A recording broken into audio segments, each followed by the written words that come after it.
So I am joined by Pennsylvania native Warren Zeiders. Warren, I've got a few quick questions for you, especially about your new project. So your new project, the 717 Tapes EP Volume 2. What do you want fans to take away from this EP while listening? I think really for me, this is kind of a stepping stone, I think, in my development of an artist. You know, the first EP was strictly acoustic, and that's how I planned to do it that way. But with this next one, I feel like my fans will be able to see some growth in the production side to lyrics, messages being portrayed. And obviously, I just had my single, Wild Horse, just released this past week. It's been really cool to see how it's resonated with my fan base already. This next EP is going to incorporate another version of Wild Horse, aside from just the piano version, which I'm super excited about coming out as well. But I think this next EP, at the end of the day, I just make music that I like, and I think it's pretty much that simple, really, for my fan base. To touch on Wild Horse real quick, I wrote that song with a purpose to tell people, whatever, whoever their wild horse is, chase it down and get after it. And honestly, I wrote that song to talk about this kind of whole thing I'm doing right now, chasing down the dream of, being in the country music scene. Yeah, I know. I remember I saw that post when you posted. You said it was hard to write. So, what was the writing process really like for that song?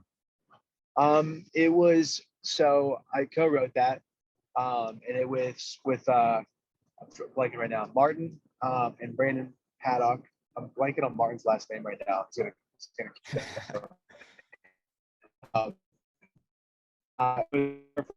meeting together, and this is like for me, my backstory. This is a whole new world for me, and I haven't been writing for a super long time. I've only been writing for maybe a year now for music, but the process behind that song, really, when I was in that room with those guys and came down to write the song, Mark was giving me a time. He was like, "Yo, let's write a song about a girl." And I was like, "Okay, I get that. So I wanted to put the twist on Wild Horse that people perceived it as it being about chasing the girl, but yeah, that's how I perceived it. But really in the end, it's about chasing down whoever or whatever your wild horse is. And I believe that wholeheartedly, and I feel like I've really lived that kind of my entire life, the 22 years that I've been on this earth. Right. So then, do you have a favorite track from this new project? Is it Wild Horse or is it another song? So on the EP, it's going to contain 2 songs that aren't out yet. It'll have 2 versions of Wild Horse, and then it's going to have Dark Night and Burn It Down there as well. Honestly, Dark Night's a favorite of mine, but I think Wild Horse probably will take the #1 spot for me personally, because it's just the premise of the song, and it was a message that I really wanted my fans to take away with this whole last year that we've shared together. Right. So then, has music kind of always been a passion of yours, or what really kind of made you kind of start this journey? Yeah, so music really was a passion of mine. I always had a love for music. I grew up in the church, and that's kind of really where my love for music began. It allowed me, whether I was singing in the church pews, really, never in the church band or anything like that, whether it was that or singing a song on the radio or putting my earbuds in and playing a song, I was always singing something. I always had a song on my mind. It didn't matter if it was country music, Christian music, rock and roll, hip hop, rap. It didn't matter what it was. I just always had a love for singing. It was a way I connected with a lot of things. So it was always a part of my life, but it was never something that was perceived in my eyes, or really my family's eyes, because it was such a foreign concept. We knew no one in the music industry. Right. I talked about this in another interview, but it's funny. My perception as the music industry was, you go into American Idol, you win it, and then somehow you get a record deal or something like that. I didn't know this whole Nashville scene, how this whole thing works. But To answer your question, yes, there has Yeah. always been a love and passion for music for me. Social media has just really opened up my eyes and has allowed me and many other people, which has been amazing to see. It's given people a voice. Right. That kind of segues me into my next question then. So like when you first started blowing up on your socials and stuff, like especially TikTok, what was your initial reaction? Don't sleep on Instagram. Instagram's Yeah, doing pretty Instagram good Reels too. too. Instagram Reels. um, for me, really, to touch on that, when I was posting on TikTok and Instagram in the beginning of last year, I was doing it for fun. Not Mhm. saying that I'm not doing it for fun now, obviously, but Right. um, obviously I love what I do and I have a blast doing it. I think that I didn't have the mindset that I do now. It was pretty much something that I was doing uh, while procrastinating doing homework while I was in college. And Right. it was just something that I would pick up a guitar and I would learn a song and I'd be like, you know what, let's just do a video real quick. And honestly, it took a lot for me to kind of, it's no easy step putting yourself out there Yeah. Oh yeah. for people to see you. And, there's a certain vulnerability to it, to open yourself up to what social media is. It can be a great and a bad beast. And, so taking that kind of leap of faith, even though it was just merely for fun, I kind of had to make that decision. And, but going forward, it wasn't until my followers were kind of turning into fans without Yeah. me even realizing it or trying for that to happen. I think that that's really what makes my story organic, and that's why I have a biased opinion, but I think my story's a pretty good one because my fans really dictated a lot of everything that has occurred in this last year. And Right. honestly, I owe everything to them, to the support systems that I've had, to my family, to my friends who all pushed me in this direction and helped along the way. But really, for me, it wasn't until my fans were like, "Hey, we really like this cover. You should finish this cover and you should put it out on streaming platforms." I'm like, "Shit, man! I just post 30-second videos on social media for fun. I don't even know how to do that." Right. So I started figuring these things out over the last year, and everything that has happened, it's been a rocket ship. And then I started writing. First song I wrote was On the Run in my bedroom. Before you know it, second song I write is Ride the Lightning. Right. Here we are talking today. Right. Right. It kind of reminds me like look at Luke Combs. He like blew up on Vine back in the day first, and then Yeah. look at him now. So then Yeah. with like Ride the Lightning and stuff, what was I gonna say? So like how did you kind of bring that song together? You said you knew nothing about like how to do this stuff, how to put out a song and stuff. What made you kind of get that together? Like what was your process there? So the process behind the Ride the Lightning, so it was my first time in Nashville, Mm-hmm. and it was first time meeting up with my manager, who wasn't my manager yet. We were Gotcha. just getting to meet each other, and he's my manager now, Charlie. Shout out Charlie, great dude. He's had my back. Awesome guy, Charlie Salvatore. But first time it was a lot of firsts, and it was my first ever co-write too. Yeah. Second ever time writing, first ever co-write. But the process behind that song, I wrote that with Eric Pasley and Rob Crosby, and Eric was always someone that I looked up to. So it was Yeah. this weird incidence of first time in Nashville. Okay, now I'm being told that I'm going to have a co-write with a guy who I've looked up to and have admired. It was like this really weird thing for me, the way everything was lining together. And I wrote that in my manager's guest bedroom on a Zoom call. It was supposed to be in person, and it ended up being on Zoom.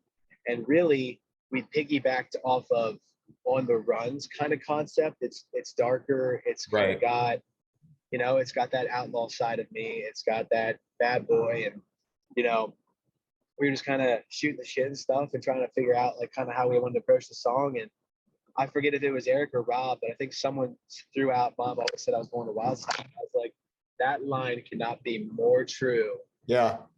ever. I was like, for this entire time I've lived on this planet, that I've been on this planet, I was like, that is something that we should try to write to. So we had some fun with the song, and that song just kind of came to life on its own. It really did. It was something just super organic and honest. Right. And that first line kind of just blew up on its own. Just I saw so many Yeah, just reels and TikToks of just people doing just random stuff with that. Mom always has yeah, one on the wild side. But then probably like you mentioned Eric. So then kind of a similar thing. You worked with Craig Campbell. yep, So then you kind of I know you covered like Outskirts of Heaven, you know, in a stairwell. So yeah. what was your really goal there? Was just having fun again? Or and then did you ever like foresee it taking off like it did? No, no. I think it goes back to, man, this whole, it doesn't get much more organic than that. I was just Yeah. posting songs and, writing music that I loved. And at the time of Outskirts of Heaven, I was putting more original, Ride Lighting was out. I was putting more music out. I already had the EP out. Hmm. I think that I was just finding covers or finding songs that I connected with and resonated with to then want to cover. So there's really no strategy that everybody looks for, being like, how did you do this? I think it was just me finding stuff that I connected with, which in turn my fans connected with, and that organically happened. It blew up, and people were like, yo, like, we want your cover of this. And I'm like, okay, like, let me see what I can figure out. And Craig had hit me up and was like, hey man, I love what you're doing. I love to have you come out to a show, even play the song with me. And this is before the song even came out. And him and I kind of became pen pals. And then it's like, hey man, I want to cover your song. I would love to have you and I work together on this if that's cool. And just one day we got together and it happened. Yeah. He seems like a very like just down to earth guy. So what was it like working with Craig? It was such a great experience to meet someone who's been around for some time and has seen this, who has seen the country music scene, who has seen the Nashville scene, and kind of someone veteran, so to speak, and just Hmm. to see how, like you said, down to earth he is, and just a good, wholesome person, and Yeah. kind of similar backgrounds, and you know, outlooks on life and stuff like that. It was just a super good hang. It was a super cool dude to be with. Right. Yeah. Yeah. I've seen him just like walking around at like Live Oak, just drinking beers at Live Oak on Demumbrey. And like, I don't know how many like artists who would have had like that success would just do stuff like that. So like I mentioned, seems like a very down to earth guy. So then also your very first tour is Yeah. entirely sold out. Did you ever think that would happen? Uh, honestly, I like to think that I'm pretty confident in who I am and what I'm Hmm. doing, and I'm confident in my fan base and everything that they've helped really create, and it's just been insane to see. And I thought that we were going to sell some tickets, but Right. never would have I thought that it would sell out like that. And it Hmm. was just such a surreal thing to see in real time. And this tour has been so cool. Like I'm on the road right now, 3 shows this week, so um, I'm chilling right now. But yeah, it's been such an incredible experience to play these live shows and Right. see my fans finally everything. So what has it been like then kind of seeing just like the fans react and sing your songs back to you? There, I'm smiling because there's no better feeling in the world. Hmm. There's not. It's been there's no one way to describe it personally. And to play your entire set list and to have every single one of your fans sing every song back to you, and, and to say it's only been a year of everything unfolding, it's an unreal experience. I have the best and most genuine fans showing up Hmm. to these shows who just care, good, wholesome people. And I love talking to them and hearing their stories and hearing people traveling 12 hours, taking planes to come out of us, like taking Wow. flights. It's just been so surreal. Yeah, definitely. So like mentioning artists and stuff like that, people really connect with artists. So which artists have you connected the most with and who's kind of inspired you the most musically? So as in like I'll be honest, I haven't really met a lot of artists down in Nashville, Right. but I connect. Oh, do you okay, sorry. Yeah, like so like What did who you are mean kind of by like I guess the musical question? influences more? Oh, okay. Um, honestly, it's funny, but if you so how's it go? Influences. I would say honestly, Morgan Wall is a huge influence. I think that guy is having a hell of a year, and just honestly, he's crushing it. And I have Yeah. so much respect and for his artistry, lyrics, you name it. I think he kills it in his lane of country music. I think it's awesome to see. Yeah.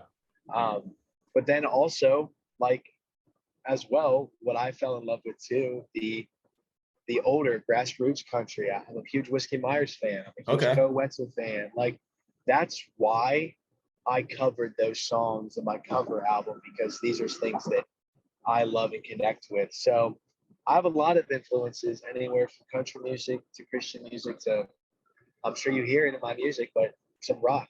I Yeah. like rock music too. So I Okay. dabble in lots of different Yeah, markets. definitely. So I think it's got one more thing for you. So what can fans expect from Warren Zeiders in 2022? 2022. I guess we're in 2022 right now. I I would say most likely a debut record Okay. that I am starting to work on. Um, and I would also say really, uh, some really cool. How do I want to put this? I don't know how to put this without coming out and saying it, because I can't Right. say it yet. Right. There's Right. a lot of cool things coming out here in the near future that I've had the opportunity of working with some amazing people. Okay. I'll say that Awesome. much. So Awesome. um, I would say expect big things. I got a lot of Okay. stuff coming up, and uh, I'm excited to have a good year this year. Definitely. Awesome. Well, we'll be looking forward to that. I appreciate you taking the time. It was a pleasure to meet you. I guess we'll see you next week at the Nashville show.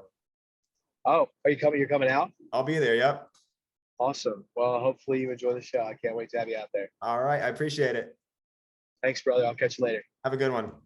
Yep. Bye.